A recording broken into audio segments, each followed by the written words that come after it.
And we're live. Hi, welcome everybody to the Mum-Freedom Preneurs Hangout. And we got a little bit of Mother's Day inspiration for you today. Here, our topic today is believing in ourselves as much as we believe in our kids, and also modeling that as well for that mothering energy for ourselves and for our kids. I'm going to go across the page here introducing everybody, and then we're going to dive into the topic.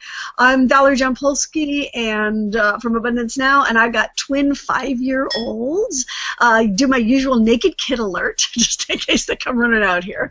I think they're happy in the other room at the moment, and I'm just, I'm here. I'm just so thrilled and so blessed to be able to be here with all these incredible moms and being able to do what I do, that I'm here on a Monday and this is what I'm doing, because I get to do this and hang out and be with my kids and talk about inspiration and things that I love, and just feel so blessed and such appreciation for all you other moms.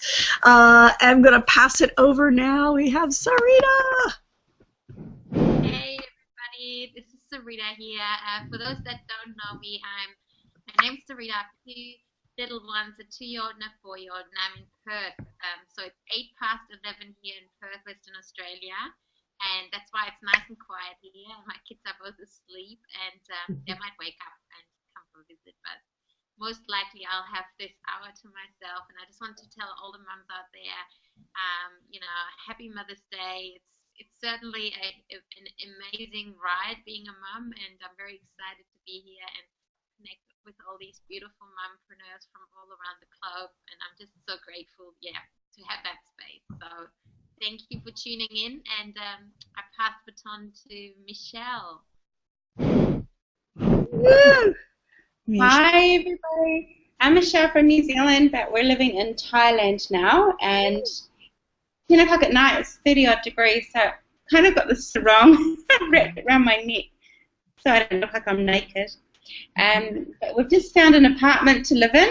We're so excited, so it's really cool. This is my eldest boy. He should be in bed, but we're kind of on holiday, so it's all good. But yeah, happy Mother's Day to everyone around the world, and I'm just so excited that, we're now fulfilling our dream of living in Thailand, and we've been here for coming up to 2 weeks. And it's just going great. And with the boys, just hanging out. I've got a 6-year-old and a 2-year-old. Yeah. That's so amazing. And what time is it right there in Thailand right now? It's 10 o'clock at night, which is great, because normally I have to get up at like 3 in the morning when it's New Zealand. So it's good. It's good. Yeah. I just think it's so cool. We've got Australia, New Zealand, the U.S. It's 8 a.m. here in Los Angeles. Okay, cool. So we're going to pass the baton over to, who are we going to pass it over to now? Who's up next? Let's see. I'm going to pass it over to Agnes. Here we go. Agnes, you are live. Hi, everybody. My name is Agnes, and I live here in Hollywood, Florida. So the perfect time is 11 o'clock. I was able to arrange a play date for my son. He's 3 years old, so I had amazing Mother's Day. Happy Mother's Day to everybody. And but it was a bittersweet a little bit, because I promised myself I don't cry. That was my first Mother's Day without my mom. So that's tough. So that's it, and I'm so happy to be here. Thank you, ladies. Well, we're happy, so happy to have you here with us on the panel, and I love all the beautiful flowers behind you. It's just a beautiful energy there, and your mom's with us. Your mom is with us. Your mom is with us. I feel that. I'm going to, saving Elizabeth for last, I'm going to pass over to Fizza. Here we go. Fizza, you're up. Whoop, can't hear you, hun. You're still muted. Can you unmute? Yeah, you're unmute. We can't hear you. Nope, still muted. Try again. No, no. Okay. You figure it out. You know what? She may need to turn up her volume. Yeah, maybe turn up your volume. Maybe you have your volume down low. That's possible. I've done that too. Nope. Nope, nope, nope. Okay.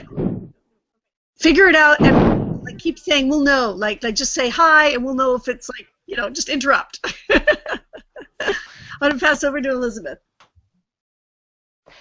Hi, I'm Elizabeth Valeries from the Revitalized family. I have 4 special needs kids that live at home with me. One's 23 with cerebral palsy, one's 21 with autism, one with a heart condition at 14, and one with severe asthma at 10. And we keep very busy, and I'm really liking being a part of this hangout right now and helping other people get along and learn to do working from home so they can spend more time with their families.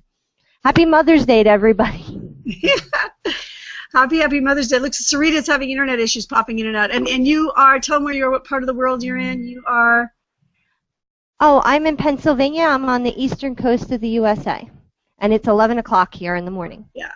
I just think it's so cool that we're literally all over the world. And Sarita, oh, you're bouncing in and out. You're back. Yay!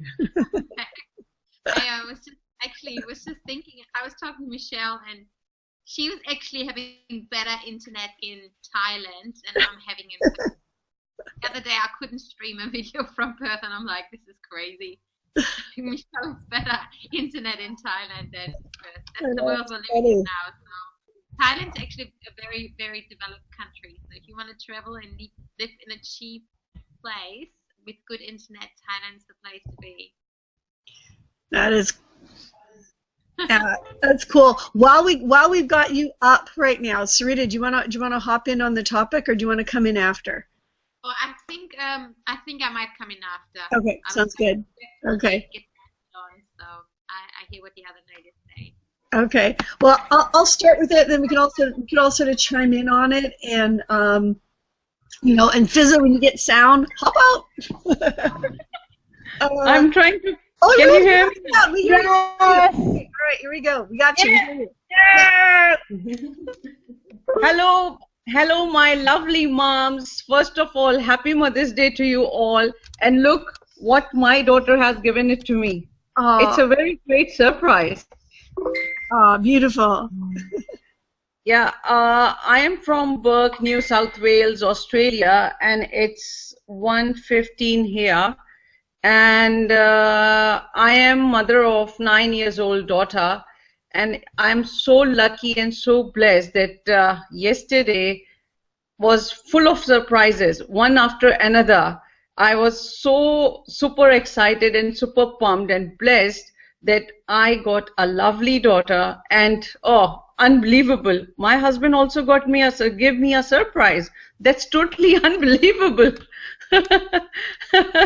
But yes, and really, I was so blessed that, and then I called my mom in the morning, and I was waiting for the morning, that because my mom wake up very early, so I wanted to wish her. And after my daughter gave me the surprise, I call her and I wish her as well, because I can understand being mom. How I know that she was waiting for my call. So when I called her, I was crying because I was missing her, because I wanted to hug her, but she is so far. So anyway, this is what mom is. Well, I'm so glad you're here. And it's like, for folks that don't know, that's like 1:15 in the morning. That's there in Australia, where she is. So I'm gonna hop into our topic for today, and I was thinking, I was actually inspired by it. I went on Mother's Day. What I did is I went. I don't know if those of you know that I'm very much. I follow a lot of Michael Bernard Beckwith, and he has a community called Agape. They actually have a center that's, I don't know, 10 minutes from where I live, and my very first time ever going was Mother's Day last year. So for me, it was a Mother's Day anniversary. They do a great, wonderful thing, and the kids they have a little playroom for the kids and everything else. And I was actually at a special event the day before, actually at the center as well. And the focus was about being mother, realizing that mother energy. And you know, for folks, even you know, people, you know, men, whatever, it doesn't matter whether you're a mom or not, but really connecting into that mothering energy of when we were mothered and mothering ourselves. And when it comes to our kids, for me, that means, you know, and he talked about believing in really remembering it. And for some folks, it could be our biological moms. For some people, the loving, the energy of someone that believed in you, that really saw that beauty in you, that saw that you know, absolute belief in you. And for some of us, it may have been our moms. For some of us, it may have been somebody else that fed that energy. And it could have been, and it may not even been a woman. It could have been any other anybody in our lives. But provided that mothering energy of really that someone that believed in us, because so much like we believe in our kids, and then sometimes forget to believe in ourselves. And for me, it was very powerful to go into that space of really thinking of someone that, and for some it very well might be our moms, or it might be a combination of all the people. Think of all the people, our moms, and everybody that has ever, you know, mothered us in the sense of that absolute belief in yourself, believing in you, someone that saw that special, precious, incredible value before it maybe even manifested on the outside, right? That they saw that, they believed of something, that your uniqueness, of something that is absolutely incredible in you. It's that feeling, it's that energy of taking that in and holding it, and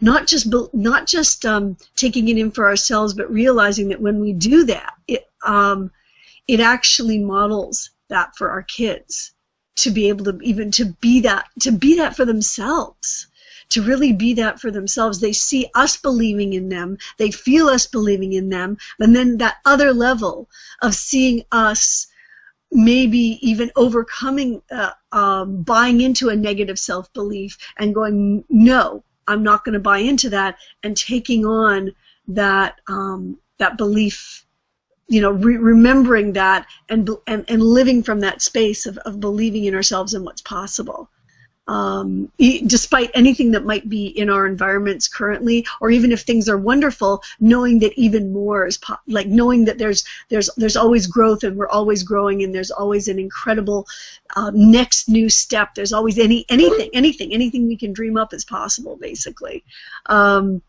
So that was sort of like what I wanted to throw out there. And anybody have any thoughts on it in any direction, in any way, shape, size, or form? But it was just a very powerful thing and experience that I went through in this past weekend over this, that I just really wanted to share with everybody.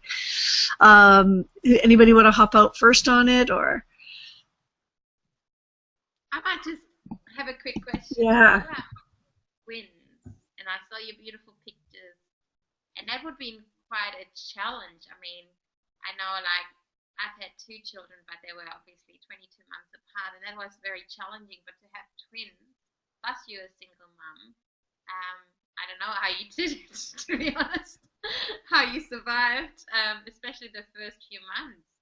And, yeah, just like maybe if you could share how what, especially any other mums out there who have twins. I mean, I don't know how people do it. I really don't. And I just find it amazing. I just wanted to highlight that because that is an amazing achievement to have twins. I know you breastfed your twins, and I don't know a lot, you know, but a few things I know is like, how did you do it? So, you know, if any mums out there who have twins, they might get some value just hearing from you. Oh, wow. Thanks, Rita. Yeah, you know, it was, you need a lot of help. And, you know, I did actually have my mom there. She flew in, but it was a lot for her because it was just physically a lot because it's 24/7 with twins. They're you know, you don't sleep a lot, you know, when you have a newborn. Well, with twins, you never sleep really because they often their sleeping cycles aren't synced. I actually had to have someone with me. I had night nurses that came in, and I was fortunate at the time. I had some money for that. I had some money for night nurses that literally were there with me at night, and I had someone additionally helping me during the day. Because I actually had to have an emergency C-section. They were born early. They were in the NICU unit for the first 17 days of their life, which was really hard for anybody that's ever gone through that. And I just said I had to do whatever it took. And I'll be honest, I mean, with what I did and the finances and everything that went out into that, and this was before I had come across this business and knew, of anything that the stuff that we all do. I mean, all the money went out the door, and it was very, very, very expensive. All the savings went into that because because I wasn't even able to stand upright for the longest time because of the C-section. I had bad medical issues that came up with that. And it was financially hard to do it. I mean, you just do it. I just knew this. I wanted to have these kids, and I actually did this on my own. I did it on my own. It was not like I was abandoned by some guy, and so I took it on. I wanted a relationship, and it didn't happen in the time frame that I wanted to happen, and I knew I wanted the kids, and I went and used an anonymous sperm donor, and I'll be honest, I actually ended up having to use an egg donor as well because of my age, and I wanted to carry those kids and give them love, and it's that determination. I really wanted to be a mom. I mean, I moved heaven and earth to make it happen, and it's just being determined. I mean, when it comes to breastfeeding, for a while there, I bought into what everybody said, that it was impossible to do with twins, to breastfeed both of them, and to rely 100% on breastfeeding. And I bought into that for a while, and then I chose not to. I mean, it was it's a bunch of decisions, really, in just that belief and saying, I'm going to make it happen. I'm going to find a way to make it happen. I ended up attracting one of the night nurses that had to come in because someone else wasn't available, happened to be an expert in lactation, and she said, if you're serious about this, we'll figure this out. And we found a way. I mean, we propped up pillows, and I had because they were tiny, they were preemies, and I must have had 30 receiving blankets, at least. I mean, someone said get a ton of them, and I would roll them up, and we would prop up their little heads and prop up their little backs and their little bums, and we would just sort of organize them, and we found a way to have them all completely and totally propped up so that I could lie there in bed with them, one on each side, and do it. And during the day, that's what I did. I had this big, massive pillow that they could rest on and sleep on while I would sit there. This is just say moo, and I would have, because that's what I felt like. It was like a milking machine, and I'd have one here and one here, all propped up with little pillows, all surrounding me, just completely propped up, and you find a way. I found a way to do it. Just always it's just being determined. It's just, I guess it's like anything else that we do with in all areas of our life. It was a massive determination that I wanted to be there and make it happen, and just you find a way, just get creative. When I made the determination, that no matter what, somehow I was going to be able to make it happen and make it work. I came up with ideas. I came up with very creative ideas, but that was a lot of it was propping. For me, if you're a mom, and if you've got twins, and when I did that, when I allowed it, I just allowed them on me all the time. They were just with me most of the time. They would wake up and nurse, and they'd nurse in little bits and pieces, maybe not in one big chunk, because when you pump, what comes out isn't the same as what happens when they're directly on you. So that's how I did it. Long story short, that's how I did it. I really, I let them nurse a lot. I mean, there was nothing else I was doing, and so I was like, okay, I'm going to sleep and nurse, and that was it. And I was able to transition them off of formula, so that they were 100% nursing on me. And I'll tell you this much, it's a great way to lose weight. They were 100% nursing on me, and I got down to a size 0. It was pretty crazy. So I never had to deal with baby weight for the whole time while I was nursing, because it just, when I went there, it went off. I mean, it was gone. It was gone. Just saying. Val, when you started doing that, did they have to help help you out hormonally with that, because when the babies are in the NICU, sometimes they don't latch on. And I know none of my kids would latch on. I had to pump for months and then feed them via bottles. Well, you know what I did actually. I had, as far as just getting them latched on at all, I had chosen an incredible pediatrician who is a lactation expert. There's Dr. Jay Gordon here in Los Angeles, for any of you guys that know him, who's also literally wrote the book on the family bed as well.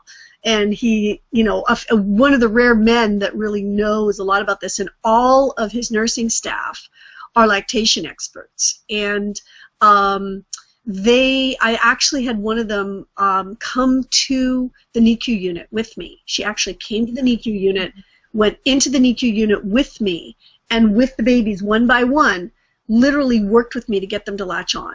And within, like, I mean, as soon as possible, and so while they were in the NICU unit, we got them latched. So you have to have someone that just, and I was on the internet. I was looking at videos. I mean, it was like I had videos that I was like practicing. It's like it's kind of like this weird dance that you got to do to figure out how to get them in position and get this so that they naturally open up their mouths and everything else. And even with their itty bitty, like Jordan was 3 pounds, 8 ounces. He was tiny, and that little guy, I mean, he was on. And I mean, right away they're natural. They really know. You just have to place them, and they'll do it. If they're given access, they'll do it.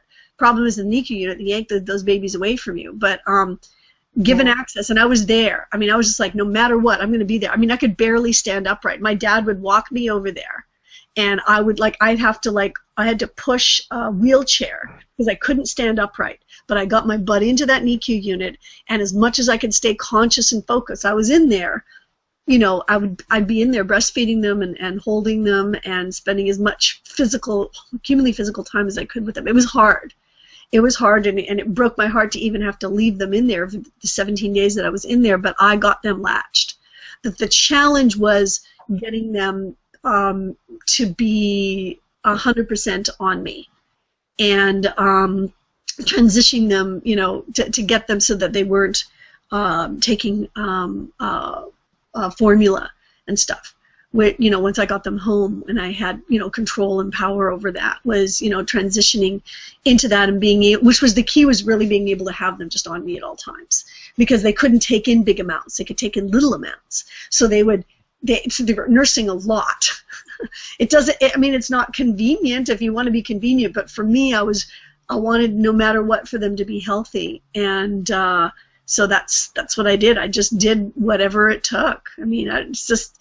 And yeah, I just want to hop in with the breastfeeding. So we could have a whole hangout on breastfeeding. Yeah, we could totally. Yeah, let's hop. You know, but you said it's good down that pattern. Yeah, but I mean, no, it's awesome, and I love it.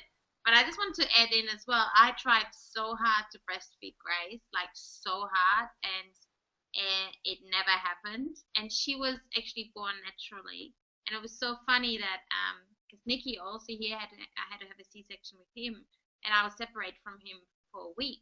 And out of all children, he latches on straight away, you know, like, so it's very interesting. Like, I cried, and, you know, I had mastitis, and I had so much pain with Grace. In the end, I gave up, you know, but I pumped for like 8 or 9 months. But yeah, it is quite a full-on journey.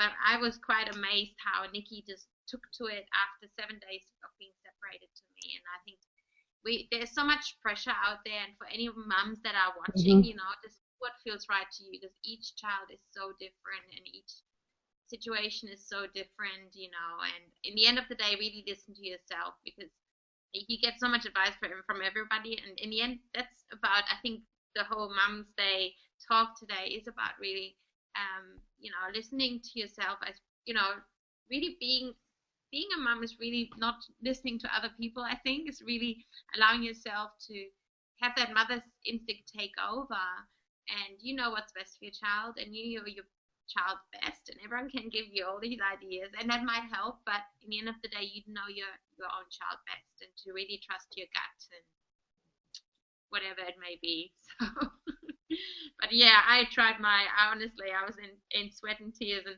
I had, you know, all the yucky things as well with it, you know, like, and I tried so hard with her natural birth.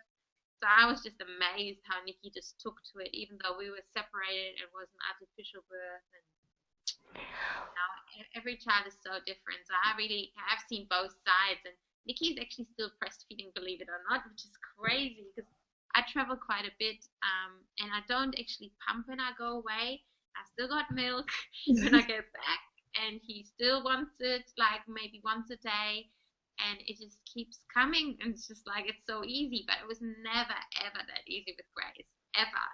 You know, it's just very interesting how every child is so different, and your body, how your body works, and yeah, and it's also, I think, very stressful on the body to breastfeed. So that's one of the things that a friend of mine, it pretty much they take all your nutrients out. So that's why a lot of women stop breastfeeding too, because it kind of takes your energy.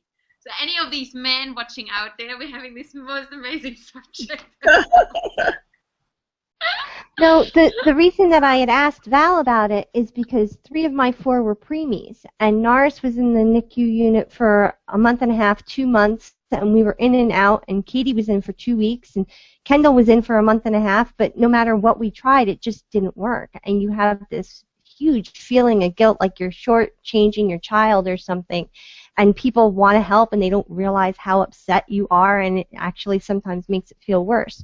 So I just figured if someone was in that situation, since she was able to do it, that maybe she might have some advice on it. Yeah, I mean, for me, honestly, I had a lactation expert. So I looked it up online, but I also had a lactation expert physically with me, like physically holding my breast up, and because I mean I'm going into position right. You have to kind of like lift it up. I mean there's a strategy to it that you have to use your hand and get their face in a particular position and hold them. And I literally had somebody with me physically do it, like literally, like here's how you hold the head, here's how you do this. And I looked it up, and I watched videos on how to do it and practiced it. And it's getting the angle of it, and it's not something I can explain verbally, but if you're really serious about it, that's how I did it. Because if I didn't have someone physically with me showing me, like had a hands-on session that I paid to somebody to come and physically, like literally a lactation expert, put that baby on and get it in position so that the natural motion comes in. Like but if you don't have that, I don't think it would have been. You know, some take to it naturally, but you know, with the preemies, because they've got their little mouths, right? I mean, that was really how I did it. Is I literally, it's kind of like what we talk about. You know, we do here. We look for guidance. We look, you know, we have mentors, and we learn how to do something, and then we follow and practice what they do. I mean, that's how I did it. I got somebody physically with me who worked with me one-on-one. And then I practiced. I mean, that was really how I did it. I don't know if I would have been able to do it if I didn't have someone that literally with me from the very, very, very beginning, like when they were like days old, working me with that. So that might have been maybe what happened for you, Sarita, is if you didn't have somebody physically with you teaching you when they were like literally days old how to do it. And that's how I did it. You know, and yeah, and there's some kids. I mean, you know, if I would have picked up a child, the next step if this wouldn't have worked is I would have adopted. And you know, and I would have been probably adopting a child from another country, and you know by the time I got them, there would have been no way that I could have breastfed them. So, you know, our children, you know.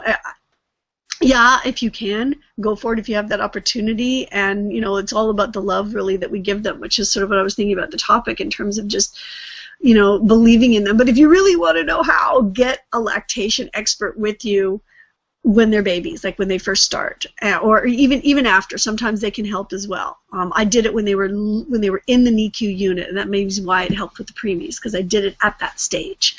I'm just guessing maybe that's what it is. But even then, you can change what they call it bottle confusion. If you give them a bottle right away, often they have what's called bottle confusion, and so you gotta kind of like undo the bottle confusion if that ever happens, and that's part of you know, and I knew mine were getting bottles in the NICU unit because I wasn't there. They'd have to, you know, even if I was pumping, whatever. So it's just, you know, anyways. But it's a matter of anything else. It's just believing in what, you know, going for it, and that's how I did it. That's how I did it. But I mean, just flipping off the topic of the breastfeeding. Anybody, what, you know, think about, you know, in terms of mothering and mothering ourselves, and thinking of people, even just more than one person in our life that had that belief energy in us, or anything else to hop off onto that topic? I think I found that recently, my little one is 10 years old, and usually we're always fostering each other, you know, everyone in the house, I'm proud of you, you can do this, you can do that. And there are times when we as parents just end up falling flat on our backs. We don't know what to do, we get overwhelmed. And one of the things that I found most interesting is my 10-year-old came up, and she was telling me how much she believed in me and how much she appreciated what it was that I was doing, and that she knew that I could do it. And the ironic thing there is we believe so much in our own children that we forget to believe in ourselves. So when they take the time to do it, it really floors us, and it means that much more. But we need to remember that if we're capable of doing all these things for our children, then we're capable of doing the things that we need to do for ourselves. And we have to take that viewpoint and put it back out there, because when we don't do it, that's when we fall flat. You know, it's not always that we're lucky enough to have somebody there holding our hand and talking us through it. But, you know, having that oomph to go and do it when, you know, we can do it for our children. Heck, if we can do that for them, we need to remember that we're capable of doing it too, because we're doing it every day. We just forget about it. Everybody got quiet. Yeah, yeah. We are listening to you, Elizabeth. Yeah, yeah. Thank you, Vita. You know, I really feel it's about, yeah, I mean, can anybody think of you know, folks, I'm just trying to put this in perspective. If there are any, now I'm going like, blah! I guess what this is about is just really being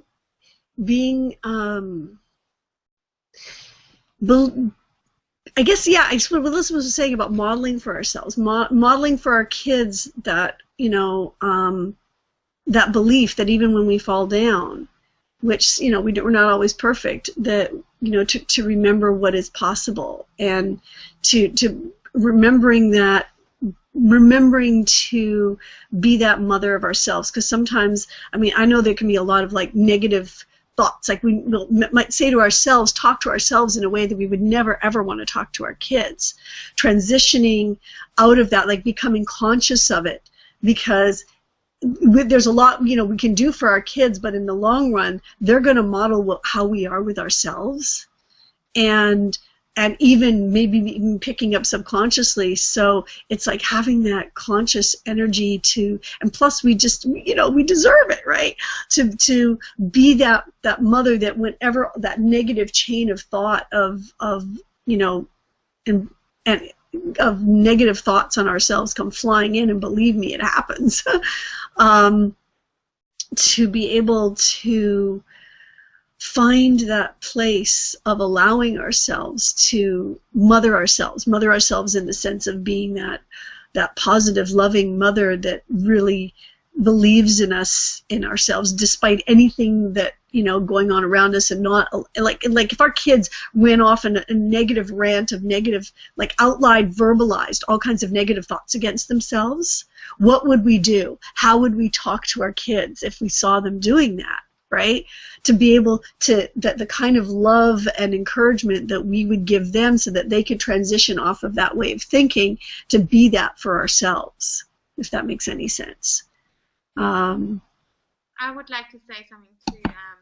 I think it's really good for children to know also that it's okay not to be perfect all the time. You know, that's we're human beings, and I think maybe in the traditional way, possibly what I've experienced of, you know, maybe from my, my childhood. So it's like you don't kind of show your children that you're weak or that you have a bad day. But in the end of the day, that's the truth. I mean, we all have bad days. We all have moments of where we're sad or whatever, and that makes us human, and it's actually not a bad thing. And I think sometimes people are like, it's like the whole thing with depression, like people are like, oh, I'm not feeling very good, so I've got to get on tablets because I'm meant to be feeling happy all the time. And it's not true. Life is not like that, people, possibly you go out of a relationship or someone gets sick or you lose a pet, and it's not natural for you to be upset and to feel your feelings and also to model that for your children,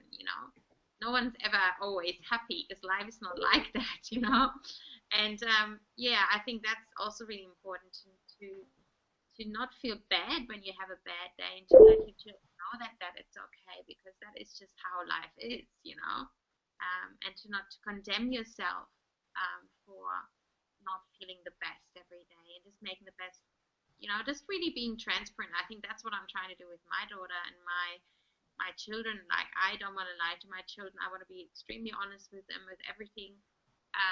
Some parents might think otherwise, but to me, I really want us to have that close relationship with my kids, like they're my best friends, even though some people think that might not be the right way either. But I don't really care, because I really want to have that with my kids. I want to have that close bond. I want my children to know that I tell them the truth no matter what. If mommy's upset, so be it. If you're upset, so be it. And then we can talk through it, and it's not the end of the world, But I think the moment you start suppressing things, be it, you're trying to be happy for your children or whatever, they're gonna, in the end of the day, kids know. Like, kids are so smart that they know.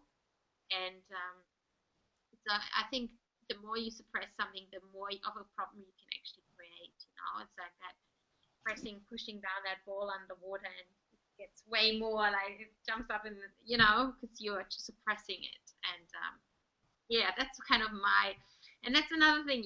Everyone's parenting style is different, and that's another thing. As a mom, and anyone who's watching out there, you might have a total different belief to me, and that's cool, because that's the beautiful thing about being a mom, is that you are the mother of your children. No one's going to take that job ever off you, and you got to do what's right for you and your children.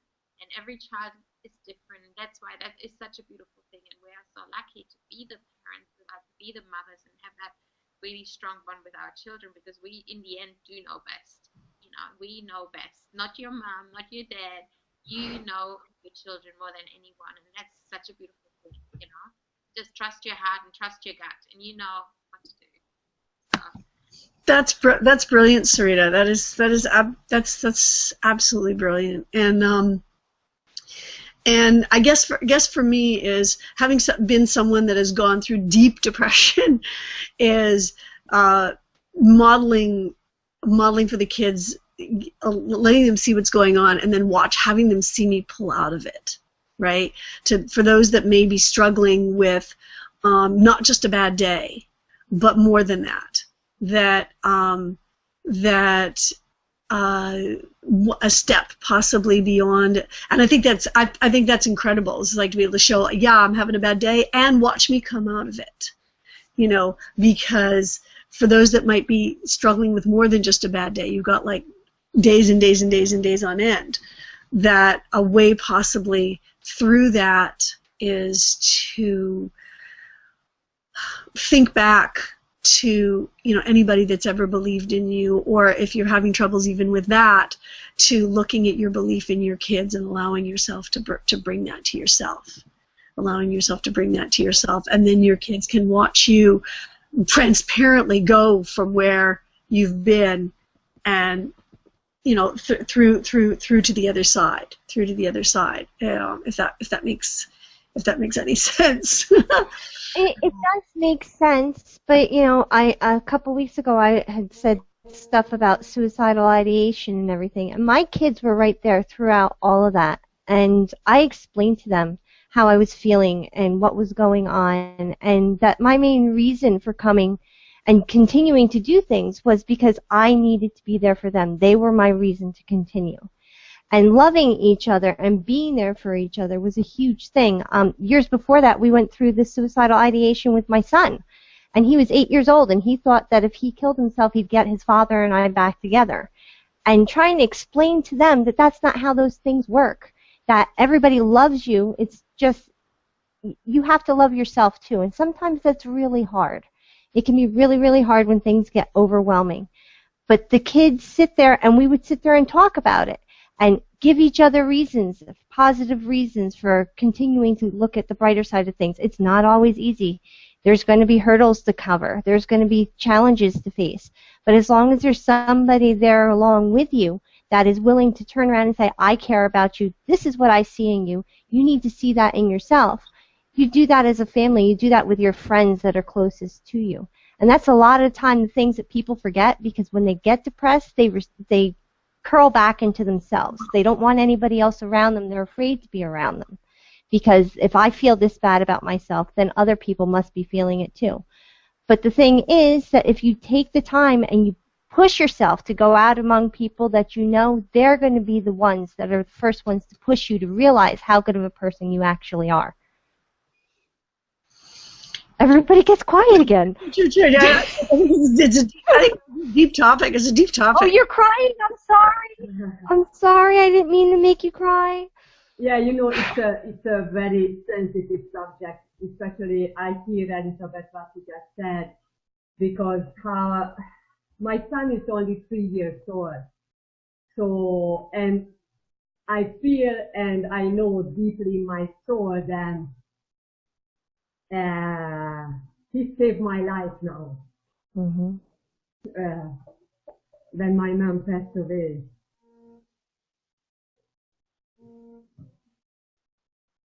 Okay, somebody else. And I think it's so beautiful you're sharing, Agnes. Thank you for sharing, because you're like, that's the beautiful thing about this hangout, because by us sharing our pain and our struggles, we help others, you know. That's the beautiful thing that I realized by doing these hangouts, you know. Like, I've had 3 people come up to me at the school then that told me they would have killed themselves without these hangouts, because just by you sharing your story and your pain, you're helping others, because you know that other people are listening and they might be feeling exactly like you, and that gives them, like, suddenly they feel it's okay to be how they're feeling, because we don't talk about this stuff, you know. And I think it's really important we talk about this, because that is, being human is freaking hard. It's and being a mother is hard. Yeah, especially being a mom. Family life is hard. Life is not easy, you know. Like, this is not easy. And just having that system, like that support system for me as well, you know, having my sisters, having you guys has helped me. You know, I've gone through a breakup just recently. Some people know, some don't, but since January, you know, 8-year-long relationship broken up, quite ugly. And if I hadn't had my sisters around me and I haven't had shared with my closest sisters, it would have been another story. But the more I open up about it, it's interesting how many people come back to me with more horrendous stories than I am. I'm like, oh my God, I had it easy, even though I was like, I'm still thinking it's pretty rough what I'm going through. But that's the beautiful thing, like, and I'm just so grateful that you know, shared that, because you know, what you just shared could help someone else. And that's why we're doing this. Like, that's why one of the main reasons I'm doing these hangouts is because I just know how powerful it is just to share your story, and the whole empower thing. Sharing your story empowers other people, and it can really help and heal things. So thank you. As you know, it's very difficult, because I had in my eyes, I had a perfect mom.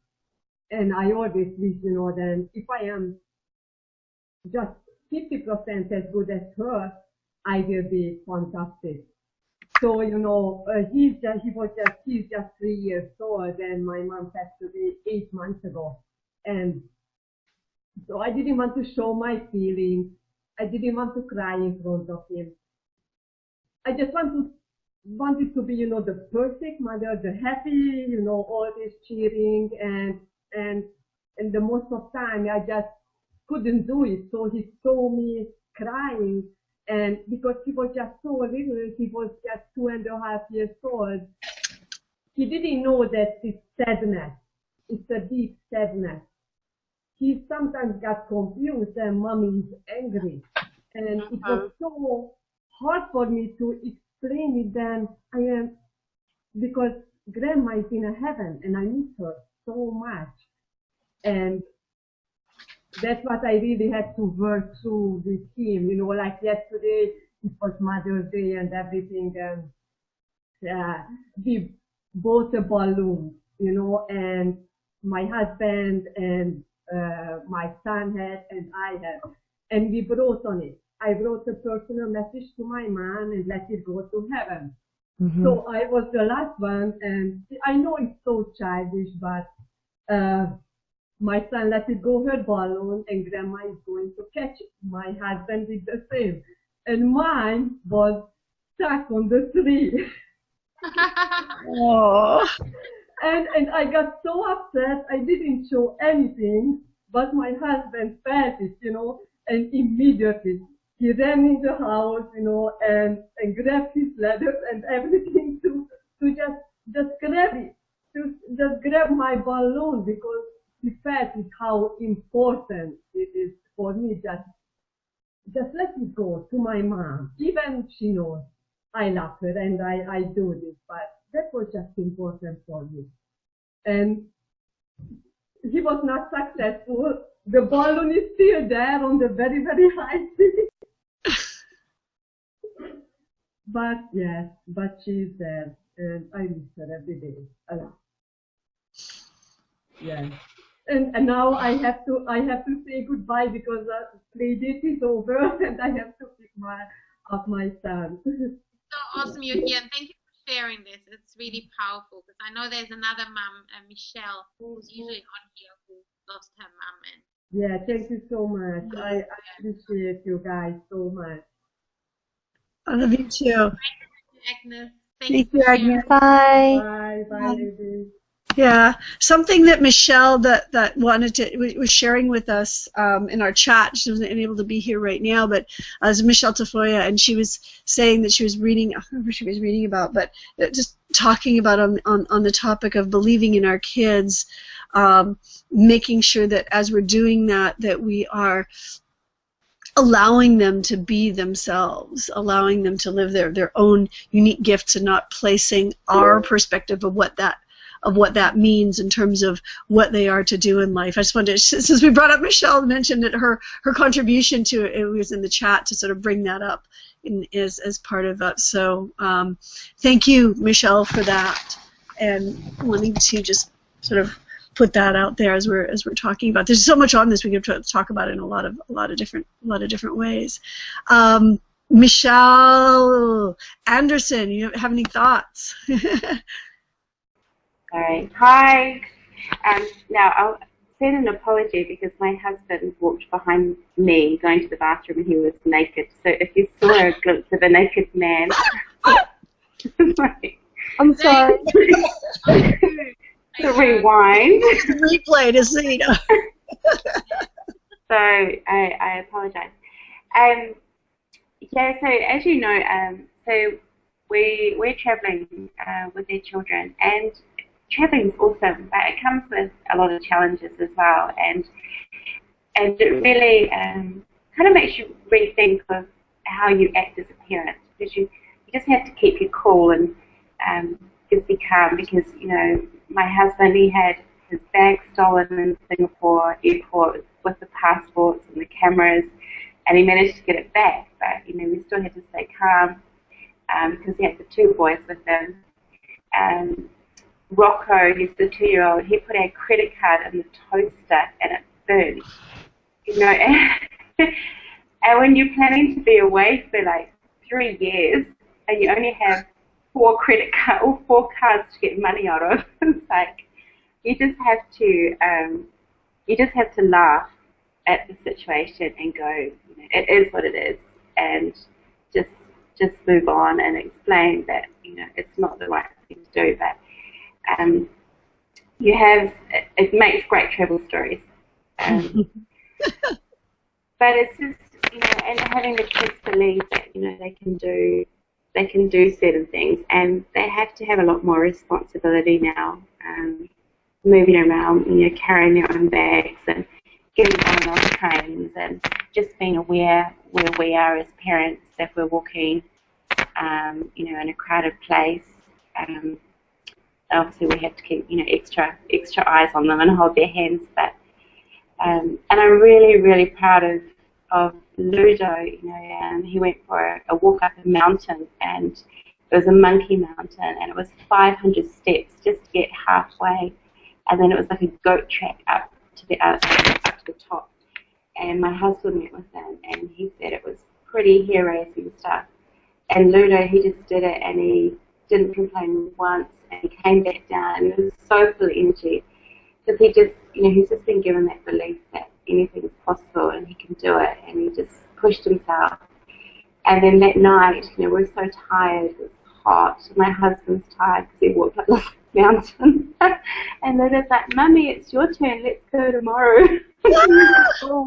He was just buzzing because he just did it, and it's just, to us it's awesome because we instill in them that, they can do anything, and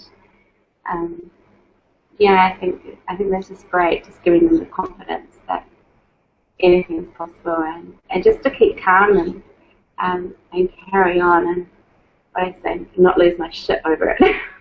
Excuse my language, but it's really how it is, but it's good. I love you telling stories.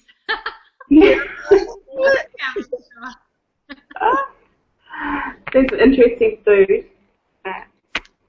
It's great. It's challenges. It's fun.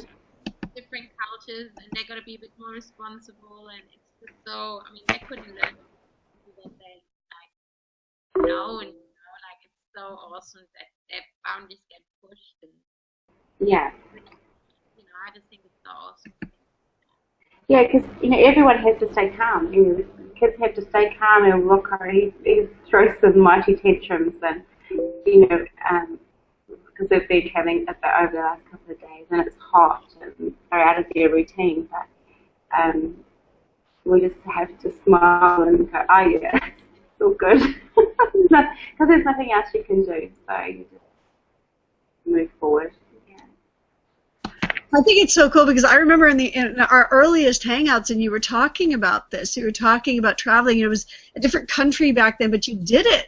Like you were talking about it, and you did it. We did it. I know, we did it. We're here. We're living the dream.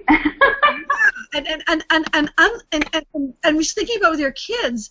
You talked about it. You planned it, and you made it happen.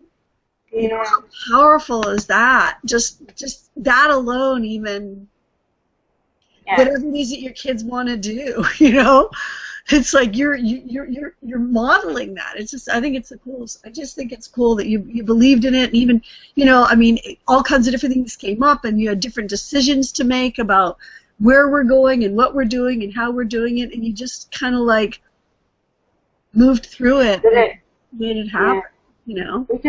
We just set a goal, and we put a date in place, and we just worked towards it. And we had to renovate our house and get it finished and get it rented and packed. And there's a lot that goes into leaving, going overseas on a one-way ticket. I have one question, because did you have to register for homeschooling, or? Mommy, can you also? We haven't done any of that yet. We're just, over the next couple of weeks, we'll just see how the town is and what we're going to do. And I'd like to put Ludo in the government school here, do half and half. So he's at school for a little bit, just so he can meet the Thai children and learn the language. And because someone needs to know Thai, might as well be him. And then homeschool because I've got Rocco as well. So they're learning. They've met monkeys, they've met elephants, and so they've been. Well, yeah. I totally, I mean, I honestly think, and anyone I've actually done it as children who've like lived happily in somewhere or a year somewhere, they've all said it's been the best thing for the kids. Like the parents say it and the kids say it. You know, I know how much I've learned from traveling, but even as a child, really lived in a different culture, how much that. But it'll be good because next week I believe we're going to talk about the homeschooling and public schooling and cyber schooling, and it's all quite new to me because Ludo's only 6 years old, so it's really good to know what's out there for us. I think I'm just so tired of doing it. I think your children one day were going to be really grateful to that you opened their minds that early. Yeah. They know they can survive in a different country with a different language. I mean, it just opens your mind to such things. I think it's awesome. Yeah, thank you. Yeah, I mean, even just my parents were here when I was 10.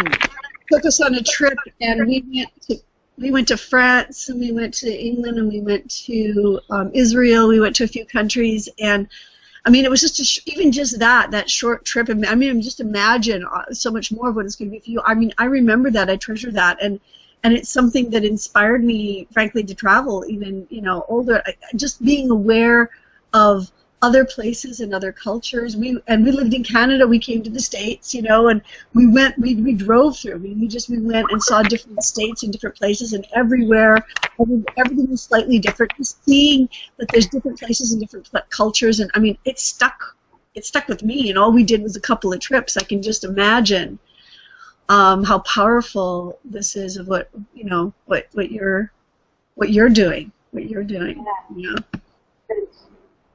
Oh, good. All right. I'd love you to share a little bit. Isa?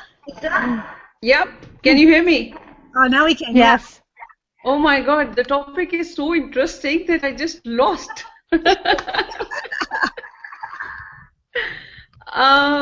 Yes, I have so many things to share with you all because my background is totally different, and I came to Australia with my 3-year-old daughter.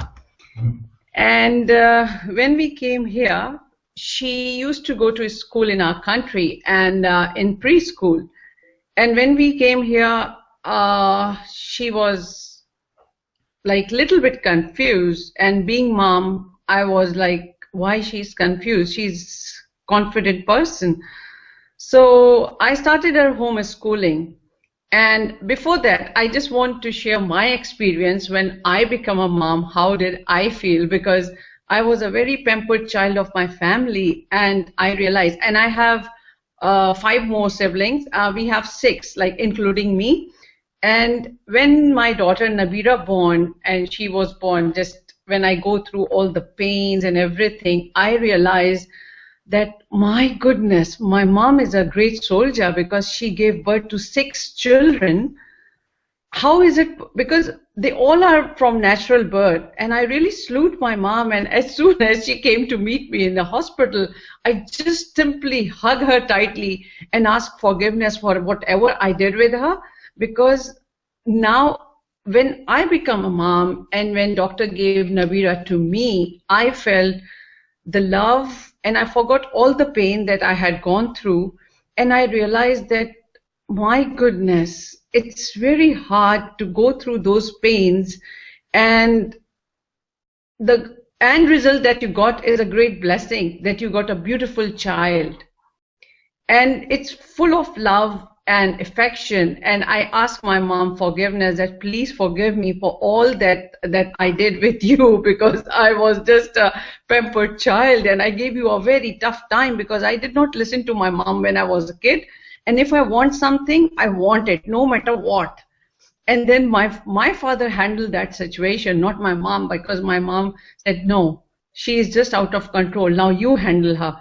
So I just kept on asking forgiveness from her. And when I came here, I feel, because when my first Mother's Day came, and I usually went to my mom's place and give her a surprise. So that what Nabira learned from me, because the way she was treating me yesterday, I was like, my goodness, we did not even know how children are observing us. They are just observing each and everything, and that's in their subconscious mind. And we don't even realize. And the way she made my card for me, and the way she gave me a treat, oh my goodness, she just set up the table for me, and she said, Mom, why don't you go in a room? And I was like, I know that she is doing something in a TV lounge. And I said, okay, I will better take a rest in a room. And I went there, and I was just laughing and smiling while looking at her. And I said, Nabira, what you are doing? And she said, nothing, nothing. And I know what she was doing. She was just arranging a table for me. And look, she made this card for me. Aww. Aww. And what she has written, I love you, Mom, to pieces. I said, what do you mean by pieces? I said, she said, like this much. Then when I join all the pieces together, it become a big heart. I said, oh my goodness, look at her. And then she has written that one. Thank you for always taking care of me. I love you forever and ever. You are the best. Look, Aww. she has made this card for me. And I just look at all these things, and I said, my goodness, she just, and my husband said that she just took it from you, because you are the one who give us surprises. You are the one who gives surprises to your mom. Because we went to the dinner, and we just, I gave her bouquets, and I gave her whatever I wanted to give her. I gave her when we had a dinner. And I can feel the happiness that my mom got from that surprise. So it's really a blessing to be moms, and people feel like to be mom is a very easy job. No, it's not an easy job. It's a full-time job, full-time, because we just forget ourselves that who we are as a person. We always look after our kids. And as far as schooling concerned, so when I came here, I started our homeschooling. And it's a homeschooling is also a full-time job, because I'm the one who have to look after her, just to teach her. And she was one of the best student in her homeschooling group. And now here in a school, she started going there. And today she wanted me to write a speech for her. And I said, why don't you try yourself? Then I will check. And thank God my husband started helping her in writing her speech, because I was busy in the kitchen. So it's not easy to be mom. No, it's not easy. I have only one, but oh my God, my one is equals to 10. She all the time wants me, she wants me to be to play with her. And because of her, I am very active. I play tennis, I play cricket, I play badminton, no matter what. But she don't have anyone to play with, so that's why I am always there for her, always, no matter what. And that's why on weekends, my husband work on weekends, so I took her to on here. There is one cruise here. It's called Gendra. So I took her there just to have fun together, to spend time together. And when my husband just always tell me that, oh, you stay home, you are not doing anything, that's really pissing me off. That make me angry. That, oh man, when you enter the house, look at this, how shiny and clean your house is. Look at kitchen, you look at this yummy food. Who's the one who just do all these things? Don't ever say that you are not doing anything. But you know, being a man, how can he stop pinching me? How can he stop pissing me? Man is man. So that's the thing. And when until you break a leg or something, then they will understand how much you can do. But I know, but Sarita, you know, when you being a mom, I also want appreciation. You know, that appreciation boosts all of us. So we want appreciation to do our best of the best. And if I come to know, like when you tell me that you did not do anything, you are just staying home whole day, you have your own time, but who just explained him from desert bowl to toilet bowl, you have to do everything by yourself no matter what. So I think they don't understand how much we actually do. Yes, they never ever, they never try to understand that, because once they understand that I ask him that if I start charging per hour for this, I earn more than you because I'm 24/7 available.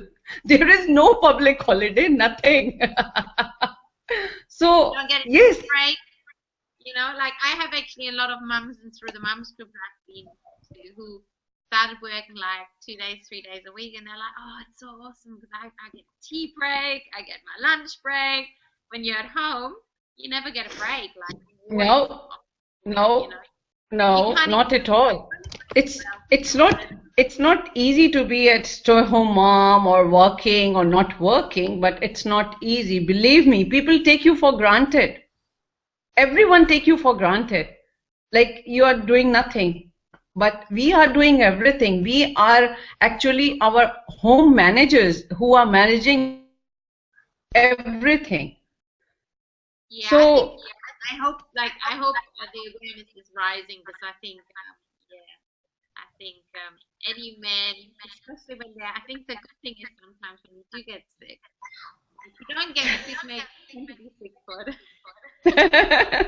No, don't worry. They have to do it themselves. They start maybe appreciating you a little bit more, you know. Yeah, and you know, 4 days back, I got a very bad emotional shock, and I went to the doctor, and I did not even tell him that I have been to doctor. And you know what doctor told me? Hey lady, you got a broken heart syndrome. And I was laughing like a crazy man, crazy. And he said, why you are laughing? You are not in a good position. Look, your heartbeat. Look at this. I said, forget it. He said, if I will say something like this to some other person, he will start acting like a sick person. I said, no, I can't. I don't want to act like I am going through this problem. So when I told my husband on a dinner table, and I was just laughing, and I said, look, I have this problem. I got this broken heart syndrome. He said, oh, come on, you are joking, you are kidding. Because why he feel like that? Because I never ever act, whenever I am not feeling well, I never act like I'm not well. Never. I spoil them. I spoil all of my daughter and my husband. Even my mom, my sibling, they don't believe it. Yeah, well, you know what? I think you need to be careful though, because in the end of the day, if you really love your children, and you sometimes need to have a break, because otherwise your body is gonna go. You know, I mean, it's happened to Valerie. No, but I am okay. I overcome that thing, because I'm not a loser. I'm not a weak person. I am strong, and I showed all of them who are responsible for this thing that don't make me distracted. Don't distract me, and come on, please stay away from me. So I just stay away. I just step back from all those people, and I'm not even talking to them. When they call me, I said, no, I don't have a time for you, because enough is enough. And don't worry, I overcome that thing, and I am back to normal, because I was laughing, I'm enjoying, and when I feel some like down or something like that, so I take out my car and go on a long drive, and I drive a car on 120 and 130. Once I was like, boom, everything is okay. So I am okay, and I'm just back to normal. And yes, but my doctor said, please, whenever you have problem, because I always go to him whenever I have any problem, and he said, "Lady, please stop laughing, don't make jokes, and don't don't pretend that you are very strong. You are a human being. Act like a sick person. Act like, yes, you are not feeling well." I said, "No, I cannot. But I think I have to, because I must have to show them that I am also a human being, no matter what. Because people think that I am the happiest person in this world, but they don't know what I'm going through when somebody hurt me. Being a human being, I also have a heart. I also have a feeling, emotions. But anyway, I can't help others, but I can only help myself. So I'm trying my level best, and I start listening to Awakening the Giant Within, and I start reading, and whenever I don't have a time to read, I just start listening to the audiobook Awakening the Giant Within, and I just connect with my inner self, and that's the real giant within myself. So anyway, nobody will be successful in breaking me, that for sure, because my God is with me. And I am strong enough. Sorry? Wow. I mean, mothers, we are very, very powerful and very strong. We pushed out those babies, you know? So, yes. we can push out those babies. We can do anything, you know? But believe me, Sarita, believe me, in last 3 years, I never ever been to that emotional roller coaster ride that I had in last 3 years. And I think everything happened for a reason. And those emotional roller coaster ride make me very strong. And I always take those things as a lesson, not as a punishment, not as a mistake, as a lesson. And that really helped me in guiding my daughter not to do those mistakes which I had gone through. So, and I'm really thankful to all those people who are responsible for all these things, that because of them, I am becoming more and more strong, more and more stronger day by day. And I have a very strong connection with my God. And I got a very good connection when I do meditation. And because of that meditation, I'm becoming very strong. And I'm very, I connect with my inner self. So that's the most important thing. And then I realized, while reading that book, then I realized that giant is not anywhere else. Giant is within ourselves. We are powerful human beings. We are very powerful. So why? Because I allow them to use me. I allow them to hurt me. So no more. No more. It's just a matter of detachment. Why should I attach with anyone else so closely that when they hurt me, it's totally hit my heart? And now, no more. No more. I am not allowing anyone. I'm not giving permission to anyone to just use me or to do any harm to me. No way. Enough is enough. And now I start saying, I love and approve myself. For the ladies listening, so the audiobook you listen to, is that by Anthony Robbins, The Giant Within? Yeah. Awaken the Giant Within by Tony Robbins, yes. And it's a very powerful book. Very, very powerful book. And I shoot a video and I just put it on my YouTube channel as well. Yeah, and that's so powerful, because I mean, what you did, you went into book, you went into well, I mean, somebody can somebody possibly mute out, because I think we're having it up. There we go. Okay, cool. Yeah, I think it's just so powerful. I just want to kind of like lay out like what some of the things that you did here. You went into you dug into resources, books, and audio, and everything, so that you could realign yourself. And I want to throw something, and I think it's powerful, is that even though you kind of went down that rabbit hole and allowed yourself for a short time, that no matter whatever these people were saying, you allowed to take it in, you internalized it as something saying, I'm just throwing an idea because you say they hurt me, but the reality was what you did was whatever they were saying, you just decided to believe it. Right? Because nobody can actually hurt you. All we have the power to hurt ourselves by believing in any negativity that's out there. Right? The reality, because when you're solid in that great giant within, knowing that's who you really are, and connecting with that with your meditation and everything, that's when you're able to release from it, and then it doesn't matter what they do, it doesn't matter what they say or says or does.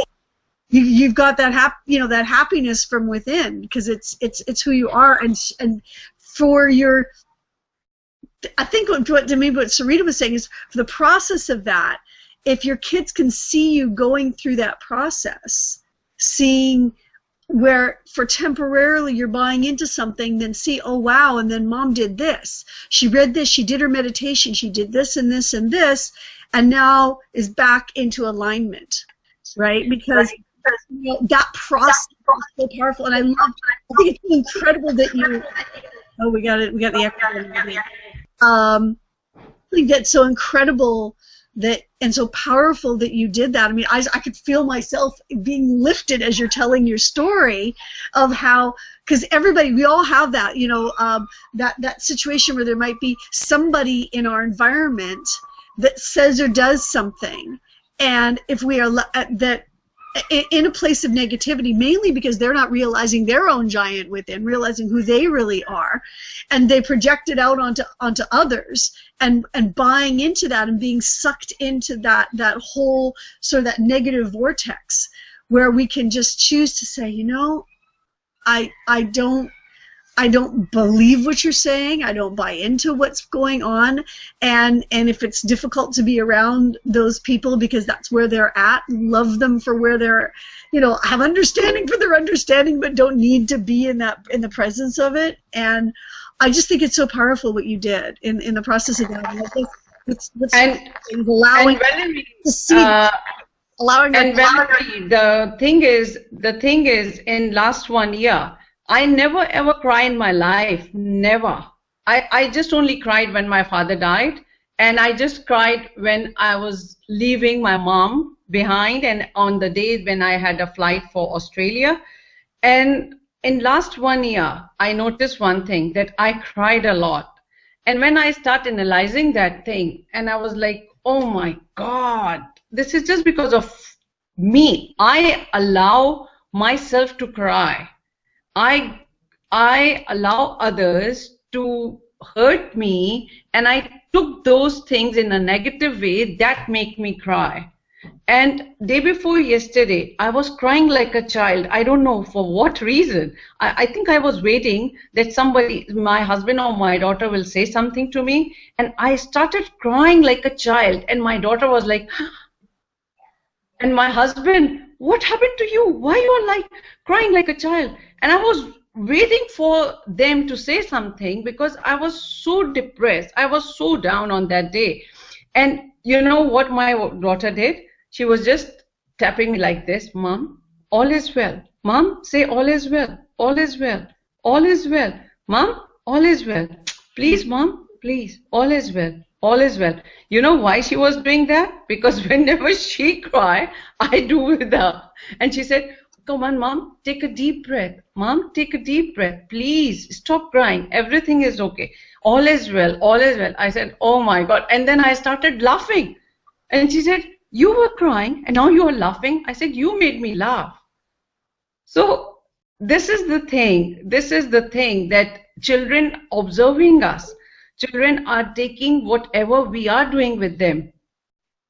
We feel like children are not listening, children are not observing. They are, and they are waiting for the moment when they start doing that thing with me, with us.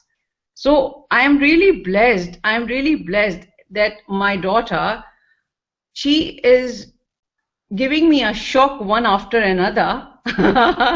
That, oh my goodness, oh. and then that helped me in acting in a more proper way, acting like a role model. So in that way, she will learn things, and that will really help her in her future life. Yeah, I think that's so powerful that you allowed yourself for, because I think it's just so powerful what Sarita said, because I'll be honest, I've gone into that place of feeling like I always have to show myself as perfect around my kids and the process of it, but I think it's so powerful that what you would say to your child and that she learned that and took that in was the all is well, because it's a kind of an esoteric thing, but and this is the thing that I've been learning as well, is that really all is well. The universe is all working to our favor. That's the reality, and all this other stuff of anybody saying that it's not, no matter what's in our environment, that everything is possible, everything, you know, and you saying that you were thankful that these people came in because you were able to realize that another level of layer of strength, you know, is just, I think it's amazing, because it really is, all really is well. The universe is working in our favor. Maybe we don't see it, we don't realize it, but connecting in with that and connecting in with we call it the giant within, and knowing who we really are. That's what real mothering is. Because that's the reality. I call it reality with a capital R, of what of who we all really are, the beauty and the power of every single person. I'm going to get emotional. Everyone. We all have this incredible beauty inside all of us, even the ones that were, you know, saying things that you allowed in and felt hurt and felt pain. That the essence of everyone, of all of us, inside every single person is this incredible beauty. And if we can see that for ourselves and see that for our kids and allow ourselves to show the process of that with our kids, that to me is what's wonderful in this world. And I have such gratitude to be, you know, even I mean, I wouldn't know you, Fizz, if it wasn't for this community and all that. And that's just what I wanted to share with everybody today, to really know, no matter what you're going through right now, if you're watching this and your world around you might seem like it's crumbling, but in the reality, absolute reality of who you really are, your own beauty for yourself, to allow your kids to go through it with you and to see the other side, to know what's possible. I don't know. I just wanted to say that, because I've gone through that process. Valerie, all is well. Valerie, all is well. Come on, say all is well. Yes, all is well. All is well. It really is. Getting that all is well, and that that despite anything in current circumstances for anyone, that's the reality of the universe, of who we are, and then everything else, when we get that, we can allow ourselves to actually make that physically manifest in our lives, no matter what is going on, no matter what has happened in the past,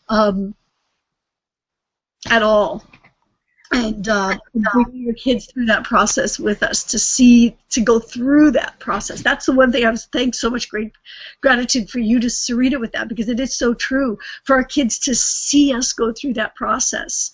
Your child watching you cry and then allowing her to be able to say all is well to you, and you coming out the other side, that's powerful. That's so powerful. Anyways, we're way past an hour and a half on this. And anybody else have thoughts, anything else they want to throw out, and then we're going to close out for next week?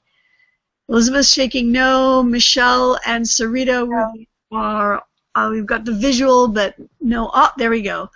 Michelle, anything? Sarita, anything? Close us out. We're all good.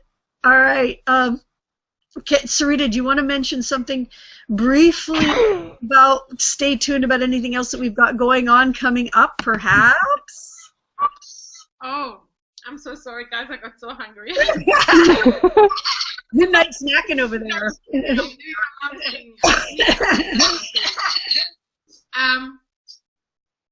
We are having something really special planned this week. On Thursday, we're launching something very special.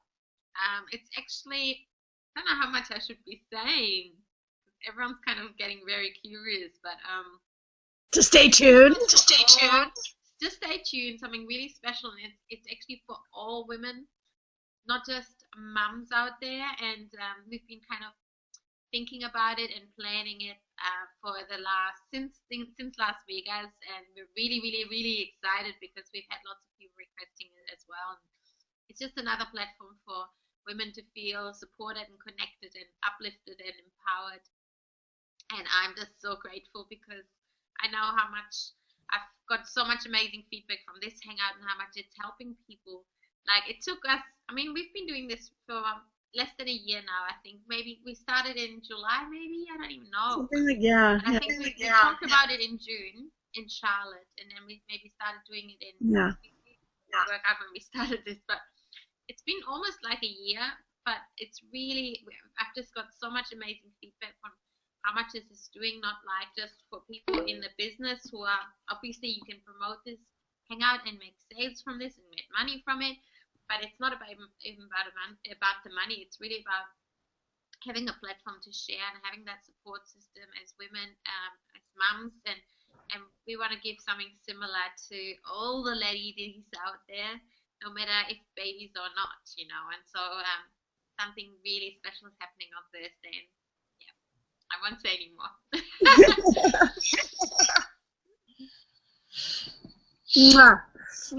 it. Stay tuned to us this week. Stay tuned to all of any of us connected to find out more. And we'll be on. Whoop, echo going on here. We'll be back next Monday. Same time. Love you all. See you all next week. Bye.